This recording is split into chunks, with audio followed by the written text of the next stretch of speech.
There's a truth most people never admit out loud. It's not the ignorant who suffer the most. It's the ones who see, feel, and think too deeply. This is why smart people often suffer quietly. Not because they lack strength, but because they feel things others don't even notice.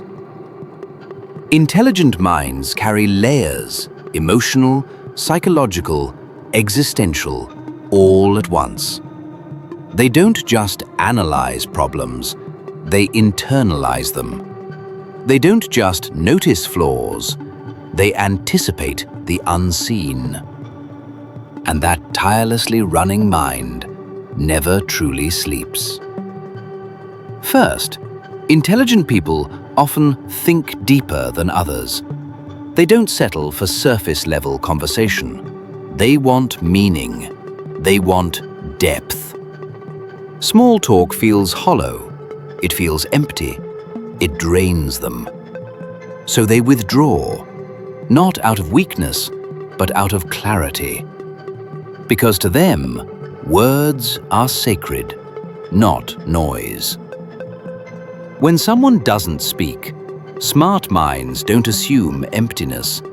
They suspect depth. They arrest root. And depth with root is heavy. Smart people also suffer in silence because the world around them just doesn't think the way they do. They crave connection, but struggle to find minds that think at the same level.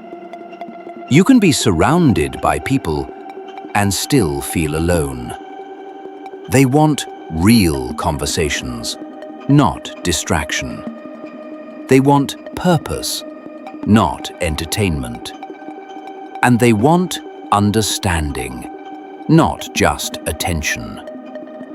Another reason silence becomes a refuge: intelligent people overthink constantly. Every decision, every possibility, every nuance is examined from every angle.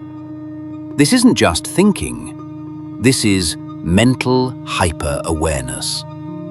And silence becomes the only place their mind can breathe.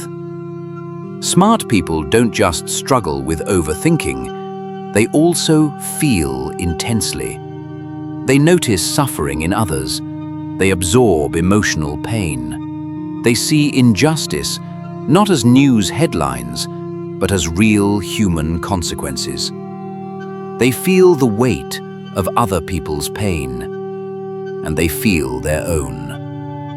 And this is the saddest irony. Smart people don't suffer because they are weak. They suffer because they see truths others avoid. They don't just notice beauty, they notice ugliness. They don't just experience joy, they feel emptiness too deeply. And that makes silence feel safer than speaking. So remember this: silence is not always surrender. For smart people, it's protection, it's recalibration, it's survival. The world is noisy. Loud voices compete. Opinions collide. But the quiet ones sit back, absorbing, observing, processing. Not because they have nothing to say, but because they have too much to think with. If this resonates with you, you are not alone. You are just thinking in silence.